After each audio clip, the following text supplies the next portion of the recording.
प्राप्त कर लिया था। भव्य बंधु, आज हम कोई दुलियान के मंदिर में विराजित नहीं है। कुछ क्षण के लिए कल्पना कर लेना, भावनाओं के सरोवर में डुबकियां लगा लेना। आज हमें ध्यान के अंतरंग में पहुंचना है। अपनी अंतर आत्मा को साक्षी मान करके हम पार्श्वनाथ भगवान के श्री चरणों में निर्वाण लड्डू चढ़ाने के लिए सभी लोग एकत्रित हुए हैं। तो आज हमें भावनाओं के माध्यम से ये सोचना चाहिए कि हम दुलियान के मंदिर में नहीं बैठे हैं, हम तो आज समय शिखर जी में सुवर्ण भद्र कूट पर विराजित हैं। भव्य बंधु, सुवर्ण भद्र कूट है। हम सभी जनमानस को, भव्यात्माओं को सुमधुर आवाज में संबोधित करना चाहता है कि भव्यात्माओं, यहाँ आकर के पार्श्वनाथ प्रभु के चरणों को स्वीकार करके पार्श्वनाथ प्रभु के चरणों में मन से, वचन से, काय से नमस्कार करो और आत्मा को परमात्मा बनाने का प्रयास करो और हमारी आत्मा में परमात्मा का ध्यान करो। यह सुवर्ण भद्र पर कूट पर चलने वाली मधुर मीठी मीठी हवा हमें संबोधन देती है। श्री पार्श्वनाथ भगवंतों ने ध्यान लीन होकर के संपूर्ण कर्मों का नाश करके सुंदर वर्ण वाली कल्याणमय ज्ञान दृष्टि आत्मा है, उसको प्राप्त करके परिनिर्वाण को प्राप्त कर लिया है। तो उसी पार्श्वनाथ का ध्यान करके, न्यता दृष्टा आत्मा का ध्यान करके हमें इस प्रभात की वेला में सुंदर वर्ण वाली कल्याणमय आत्मा को प्राप्त होना है। और कल्याणमय आत्मा को प्राप्त होना ही हमारे जीवन का लक्ष्य होना चाहिए। देख लेना, आत्मा ही परमात्मा है। यद्यपि शुद्ध विशुद्ध स्वरूपी आत्मा का कोई वर्ण नहीं होता, लेकिन यहाँ सुवर्ण भद्र कूट शब्दों की व्याख्या करते हुए ऐसा कह रहा है कि सुंदर वर्ण वाली कल्याणमय आत्मा। तो भव्य बंधु, चलिए अपनी सुंदर वर्ण वाली आत्मा को प्राप्त करने के लिए सुवर्ण भद्र कूट की भावभीनी वंदना कर लेते हैं। आज की प्रवचन सभा एक ध्यान सभा है, समझ लेना। पार्श्वनाथ के जीवन को समझते समझते अपने जीवन को समझने की सभा है, समझ लेना। आइए उस सुवर्ण भद्र कूट की वंदना करके अपने जीवन को सुवर्ण में बनाने का प्रयास करें। भव्य बंधु, आज हमें अपने जीवन में भगवान पार्श्वनाथ के पांचों कल्याणकों के भावपूर्ण दृश्यों का जिनागम के माध्यम से, प्रज्ञा चक्षुओं के माध्यम से दिव्य अवलोकन करना है और दिव्य अवलोकन करके उस पंच कल्याणक के माध्यम से अपने कल्याण के लिए प्रयास करना है। भव्य बंधु, पार्श्वनाथ भगवान जिन्हें सारा विश्व, अखिल जगत महाउपसर्ग विजेता कहता है, महाकरुणा के धारी कहकर पुकारता है, ये पार्श्वनाथ भगवान 24 भगवंतों में जन जन के सबसे लोकप्रिय है। पार्श्वनाथ स्वामी को हम संकट विमोचन भी कहते हैं। भगवान पार्श्वनाथ के स्मरण मात्र से सभी प्रकार के शोक, सभी प्रकार के रोग, सभी प्रकार के भय, सभी प्रकार की पीड़ा, सभी प्रकार की चिंता, सभी प्रकार की आदि, सभी प्रकार की व्याधि, सभी प्रकार की उपाधि, सभी प्रकार की विषमताएं अपने आप नष्ट हुआ करती है। इसलिए इस जैन जगत में सबसे स्मरण किया जाता है वो पार्श्वनाथ भगवान को स्मरण किया जाता है। आज भी हम भारी संख्या में यहाँ उपस्थित हुए हैं, इसका मुख्य कारण संकट को दूर करना है। कोई धीरे से बोल रहा है, नई धर्मशाला में व्यवस्था इसलिए भीड़ हो गई है। देख लेना हमारे जीवन में जो पार्श्वनाथ स्वामी है वो महान उपकारी है। नाग नागिन पर उपकार कर लिया, नमोकार मंत्र सुनाने का शुभम कुमार को उपदेश दिया और शुभम कुमार ने नाग नागिनी को नमोकार मंत्र सुनाया। आज तक हम सुनते हैं कि पार्श्वनाथ ने सुनाया, लेकिन एक अकाट्य नियम है, तीर्थंकर कभी नमोकार मंत्र बोलते नहीं है।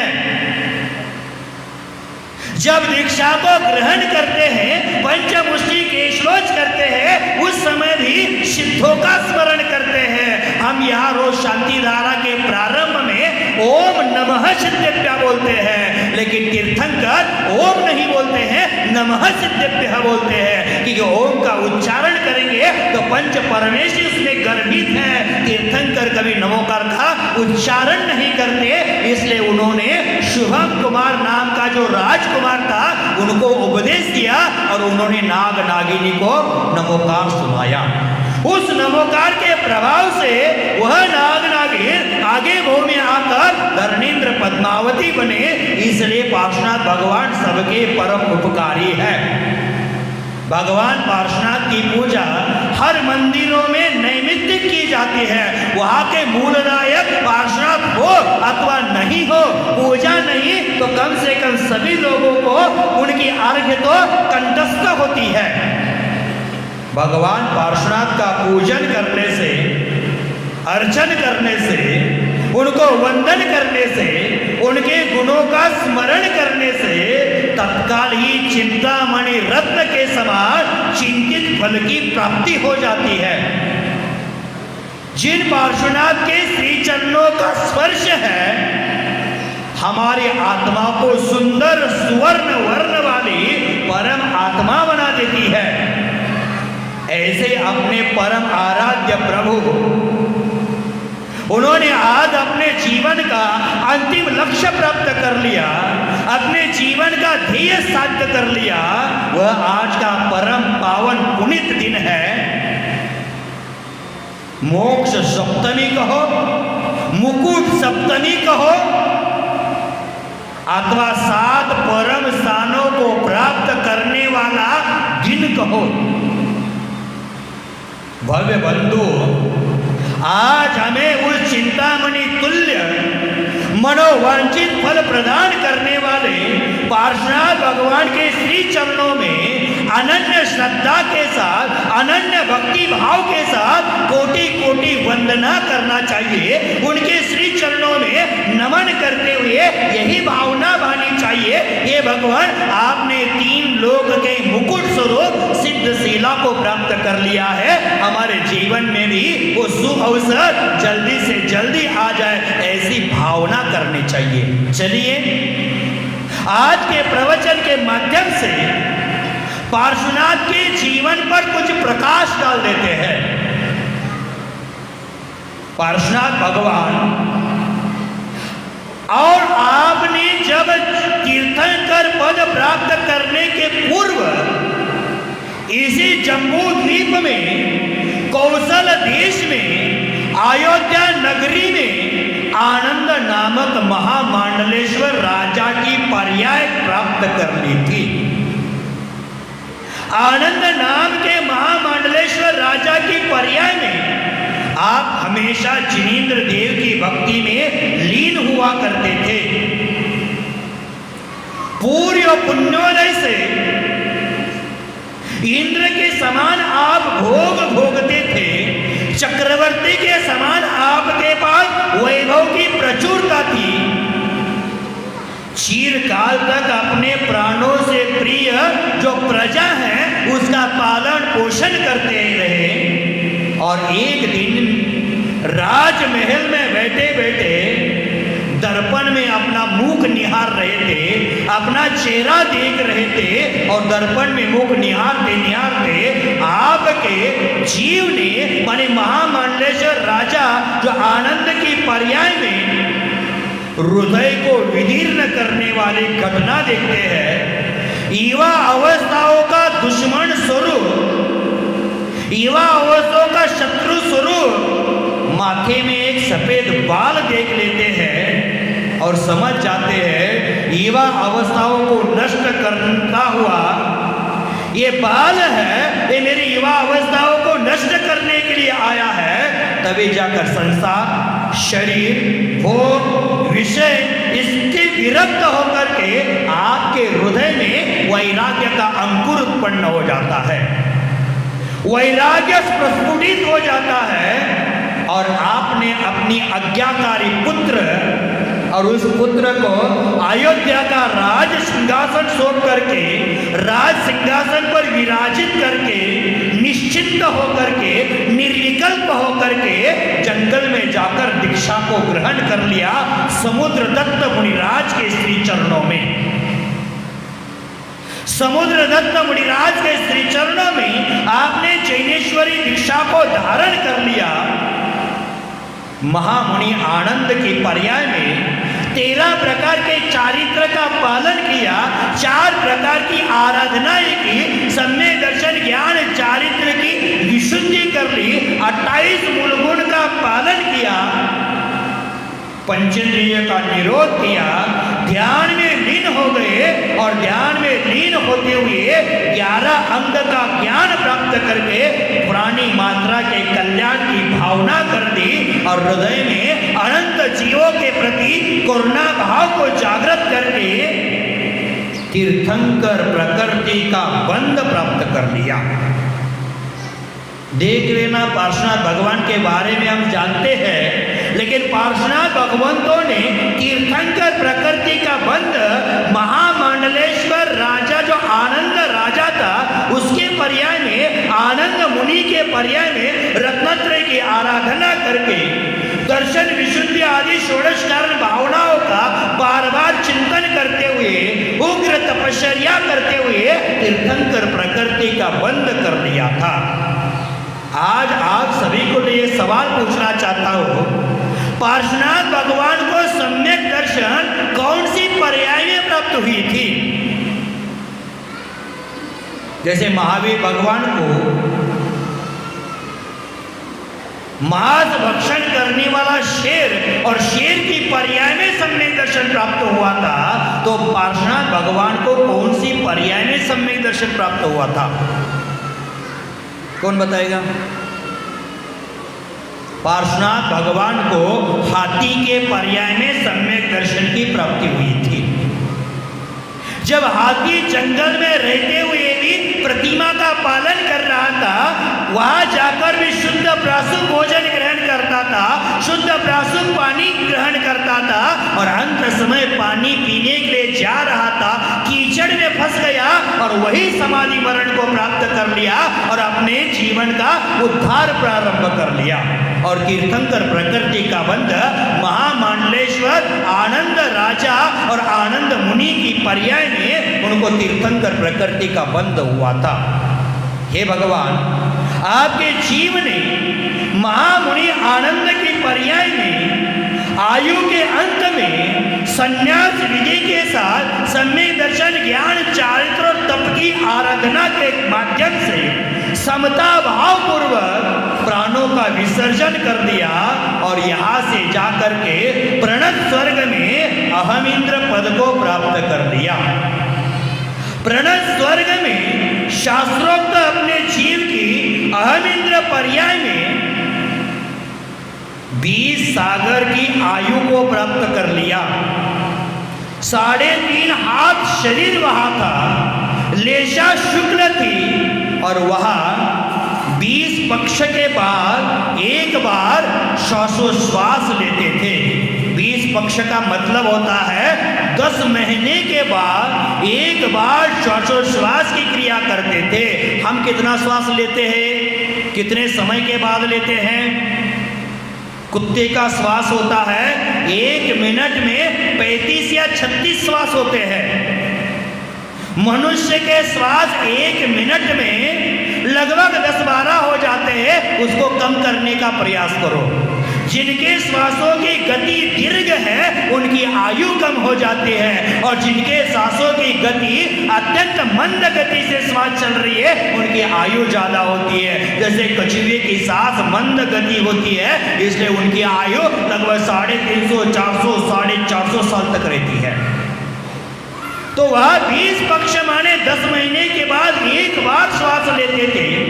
20,000 वर्ष बीतने पर एक बार मानसिक रूप से अमृत रस का आहार ग्रहण करते थे।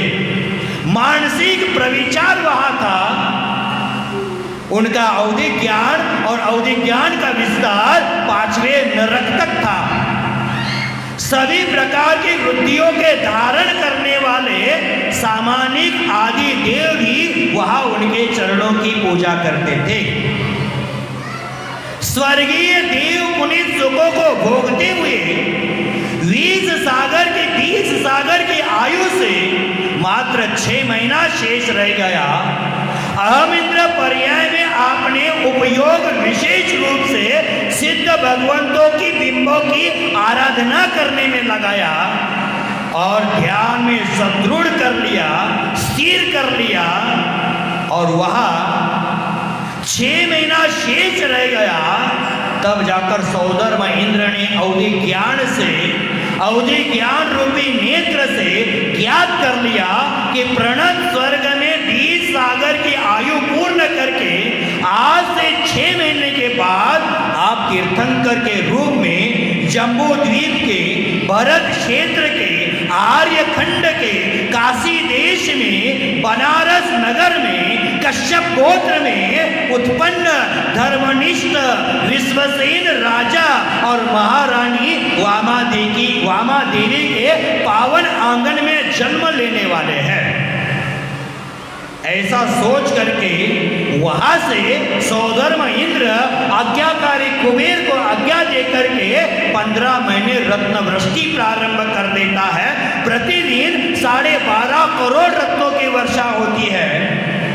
तीर्थंकर माता वामा देवी की 56 कुमारियां, अष्टदिक कुमारियां सहित वामा देवी की हम भली भांति सेवा करते हैं, मनोरंजन करते हुए सेवा करती है, और स्वयं इंद्राणी वामा देवी महारानी की सेवा में तत्पर रहती है।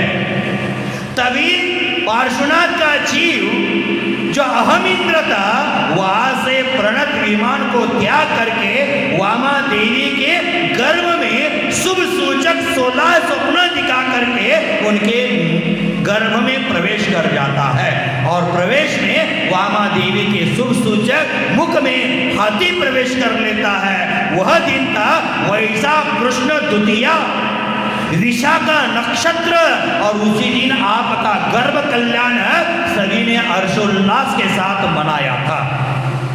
गर्भकाल सुख शांति पूर्वक बीतने के बाद पौष कृष्णा एकादशी में अनिल योग में 3 लोगों को एक समय आनंदित करते हुए 3 ज्ञान से श्री संपन्न काशी बनारस में महारानी वामा देवी के पावन रत्न गर्भ से आपने जन्म लिया। आपके पावन जन्म का शुभ समाचार सुनते ही सौधर्म इंद्र सची के साथ ऐरावत हाथी पर बैठ करके असंख्य देवी देवताओं के साथ आकाश मार्ग से उच्च स्वर में जय जयकार का उच्चारण करते हुए आपका जन्म कल्याणक मनाने काशी बनारस नगर में पहुंच गए। नगर की 3 परिक्रमा लगाई और 3 परिक्रमा लगा करके माता को कृत्रिम नींद में सुला करके सची इंद्रा ने आपको उठा करके पांडुक शिला पर जाकर अभिषेक कराया, नवन कराया, हर्षोल्लास के साथ नवन किया। वस्त्र अलंकार आभूषण स्वर्ग से लाए थे वो पहना दिए, तांडव नृत्य किया, आनंद नाम का नाटक किया, और आपको पुनः आपकी मां की गोद में सुला दिया। हे पार्श्वनाथ भगवान, चंद्रमा जैसे शनि शनि बढ़ता जाता है उसी प्रकार आपका जीवन भी, आपका शरीर भी क्षण क्षण बढ़ता जा रहा था। आप देव कुमारों के साथ बाल क्रीड़ा करते हुए अपनी माता पिता को अपरिमित आनंद प्रदान करते थे और बाल क्रीड़ा करते करते 30 वर्ष कुमार काल व्यतीत कर दिया। और एक दिन आप अपनी सेना के साथ अन्य राजकुमारों के साथ क्रीड़ा करने नगर के बाहर वन उपवन में पहुंचे और नगर के बाहर एक आश्रम में एक तपस्वी तपश्चर्या कर रहा था, पंचाग्नि तप कर रहा था और उनको जाकर के बिना नमस्कार करते वहां खड़े हो गए। उस पंचाग्नि तप करने वाले तपस्वी ने अपना स्वयं का अनादर समझ लिया। क्रोध में आकर के क्रोधावेग में उसके मानस में आपके प्रति दुर्भावना आने लगी और दुर्बुद्धि वाले वो महिपाल तपस्वी उस महिपाल तपस्वी को संबोधित करते हुए आपने कहा, अरे पगले, अरे भोले मनुष्य, जिस लकड़ी को तू क्रोधावेग में आकर काट रहा है, काट कर जलाएगा, उसमें 2 प्राणी बैठे हुए हैं, उन पर करुणा करो, उनके प्राणों की रक्षा करो, लकड़ी मत काटो। ऐसा कहने पर उस महिपाल तपस्वी को और गुस्सा आया और काटने जा रहा था। उस लकड़ी को देखता है तो अंदर में सर्प नागिन है जिसका कुल्हाड़ी से उनके शरीर पर घाव हुआ था। कुल्हाड़ी की चोट से लकड़ी के साथ साथ उसके अंदर बैठे सर्प सर्पिनी के भी लगभग 2 टुकड़े हो चुके थे। यह देखकर आपके मानस में, हे भगवान, उन दोनों प्राणियों के प्रति करुणा उमड़ आई और आपने उन प्राणियों को नाग नागिनी को नमोकार मंत्र सुनाने का उपदेश शुभम कुमार को दे दिया। करुणा में उपदेश सुन करके वो समता पूर्वक प्राणों का त्याग करके वह नाग नागिन शल्य रहित होकर के देव धर्मेंद्र और पद्मावती होकर जन्म लेते हैं। भव्य बंधु, वो महिपाल नाम का जो महातपस्वी था, मिथ्या तप करता था, पंचाग्नि तप करता था, ये दुर्भावनाओं के कारण मर कर के संबर नाम का देव हुआ और संबर नाम का देव हो गया और वहां उन्होंने उन पर नाना प्रकार के संकट भी लाने का प्रयास किया। हे भगवान, एक दिन 30 वर्ष का ये आपका कुमार काल था, ये संसार की विचित्रता देख ली और आपने उसी समय वैराग्य को धारण कर लिया। उन्होंने सोच लिया कि निर्वाण के पद प्राप्ति हेतु हमें भी तपोवन में जाकर कर तपस्या करके कर्मों का क्षय करना चाहिए।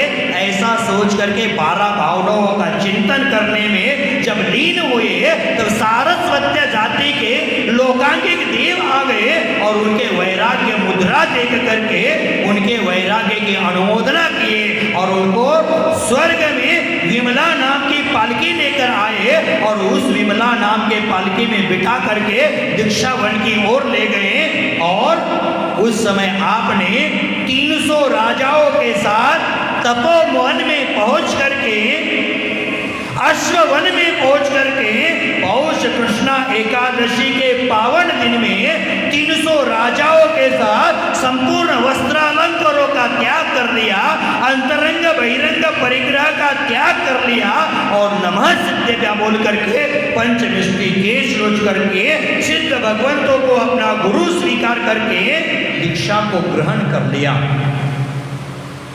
1 दिन का उपवास, 2 दिन का उपवास, 3 दिन का उपवास और तेले का संकल्प लेकर आप उपवास में लीन हो गए और महामुनि पार्श्वनाथ की पर्याय में आप दीक्षा ग्रहण करने के बाद एक शिला पर उत्तर दिशा की ओर मुख करके ध्यान लगाया। ध्यान में लीन होते ही आपको मात्र अंतर मुहूर्त में 4था मन पर्याय ज्ञान प्राप्त हुआ। 3 दिन का तेला उपवास के बाद पारना हेतु गुलमसेठ नगर में पहुंचे। वहां पर आपको धन्य कुमार राजा ने नवदा भक्ति सहित शिरान्न का आहार दान देकर के सातिशय पुण्य का अर्जन कर लिया। आहार दान के फलस्वरूप राजा धन्य कुमार के यहाँ देवों ने प्रसन्न होकर के पंचाचार्य वृष्टि कर ली। निरंतर आहार के उपरांत आप तपोवन में पधारे। छद्मस्त अवस्था में 4 माह व्यतीत कर तपश्चर्या करते हुए आपने देवदारू वृक्ष के नीचे बैठकर 8 दिन का उपवास धारण करके उपवास धारण के आपके परिणाम के अत्यंत विशुद्धि हुई। और उसके उपरांत आप 7 दिन का योग निरोध धारण कर लिया, ध्यान में लीन हो गए। और उसी समय कमठ नाम का जो जीव था, ज्योतिषी देव की पर्याय में था, जो संबर नामक देव हुआ था, आकाश मार्ग से विमान में बैठा हुआ जा रहा था। तब जाकर उसको पिछले भव का वैर विरोध जान करके दुर्भावनाओं से क्रोधित होकर के आप पर घोर उपसर्ग करना प्रारंभ कर दिया।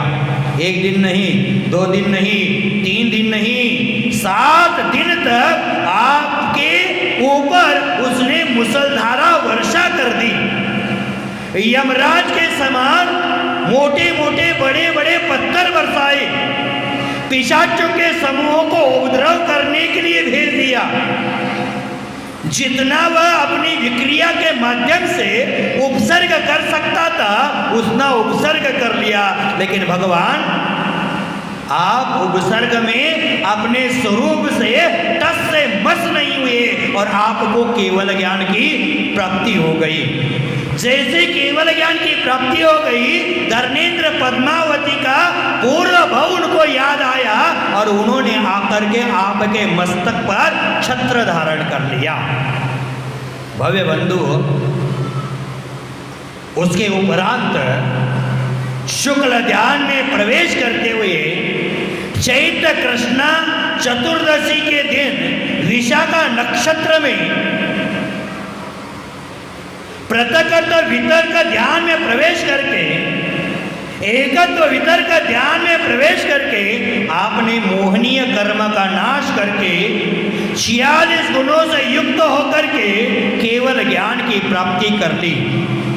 आपके पुण्य प्रभाव से सौधर्म इंद्र की आज्ञा का पालन करके अर्ध मिनिश में मात्र सौधर्म इंद्र की आज्ञा का पालन करके अर्ध निमिष में उन्होंने समोशरण की रचना कर दी। 46 गुणों से मंडित 12 सभा के मध्य में समोशरण में गंधकुटी में सुवर्ण सिंहासन पर अंतरिक्ष में 4 अंगुल प्रमाण पद्मासन में वीतराग प्रसन्न मुद्रा में आप विराजित हो गए। सौरधर्म इंद्र ने समोशरण में आकर के आपको नमस्कार किया, पूजा अर्चना कर दी, भक्ति कर दी और हजारों 1008 नामों से आपकी स्तुति करके सातिशय पुण्य का संचय कर लिया। हे भगवान, आपकी धर्म सभा में देव दानव पशु पक्षी ऋषि मुनि आदि सभी लोग भक्ति भाव से आकर के विनम्र मुद्रा में बैठ करके आपका वाणी सुनने का काम करते थे। विभिन्न क्षेत्रों में, विभिन्न प्रांतों में आपके श्री समोशरण का विहार हुआ और समोशरण विहार करते करते 5 महीना कम 75 वर्ष तक धर्म तीर्थ का प्रवर्तन आपने किया। जब आपकी आयु मात्र 1 माह शेष रह गई, तब आप समय शिखर जी पर्वत पर पधारे। श्री समय शिखर जी पर्वत पर विराजमान होकर आपने हे भगवान सुवर्ण भद्र नाम की कूट पर योग निरोध किया। प्रतिमा योग धारण करके शुक्ल ध्यान में प्रवेश कर दिया और 4 अघातिया कर्मों का क्षय करके श्रावण शुक्ला सप्तमी के दिन विशाखा नक्षत्र में केवल ज्ञान के दिव्य प्रकाश में 62,000 ज्ञानी मुनिराजों से सहित 62,000 ज्ञानी मुनिराजों के सहित सुप्रभात बेला में परिनिर्वाण पद को प्राप्त कर लिया। आपकी आत्मा अनंतानंद सिद्धों की श्रेणी में जाकर विराजमान हो गई। हे परम सिद्धात्मन श्री पार्श्वनाथ भगवान सिद्धालय में विराजमान आपकी परम सिद्धात्मा को नमो सिद्धानम बोल करके दुलियान के इस विशालकाय मंदिर से मैं यहीं से आपके चरणों में भावभीनी वंदना करता हूँ, आपके चरणों में कोटि कोटि नमस्कार करता हूँ, क्योंकि आपके आज के पावन दिन में ही आपने परिनिर्वाण को प्राप्त कर लिया था। आपके मोक्ष गमन के बाद भावसेन नामक राजा ने चतुर्विध संघ के साथ सुवर्ण भद्रकूट के 1,84,00,000 भव्य जीवों के साथ समेत शिखर जी की वंदना कर ली और वंदना के प्रभाव से भावसेन राजा को शरीर संसार विषय भोगों से विरक्ति हो गई। अपने पुत्र को राज्य सिंहासन सौंप करके दीक्षा को धारण कर लिया। घोर तपश्चर्या करके उस मुनिराज ने 4 घातिया कर्म का नाश करके केवल ज्ञान को प्राप्त करके पुनः अघातिया कर्म का नाश करके सिद्धावस्था को प्राप्त कर लिया। तो भव्य बंधु, आज पार्श्वनाथ भगवान का निर्वाण उत्सव है। आज तक हमने बहुत कुछ निर्माण कर लिया, आज से हमें अपने निर्वाण के लिए प्रयास करना है। जब विगत 2019 में आपके यहाँ चतुर्मास हुआ था, उस समय 15 अगस्त और उसी दिन रक्षाबंधन का पर्व आया था। आज 15 अगस्त और पार्श्वनाथ निर्वाण उत्सव का दिन एक साथ आया है। उस समय का विचित्र दिन था।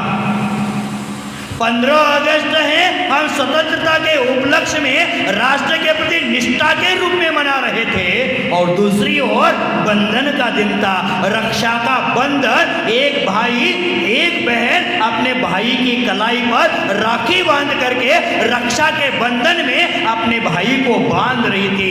एक ही दिन में स्वतंत्रता और बंधन एक ही दिन था, लेकिन आज का इतना आनंददायी दिवस है।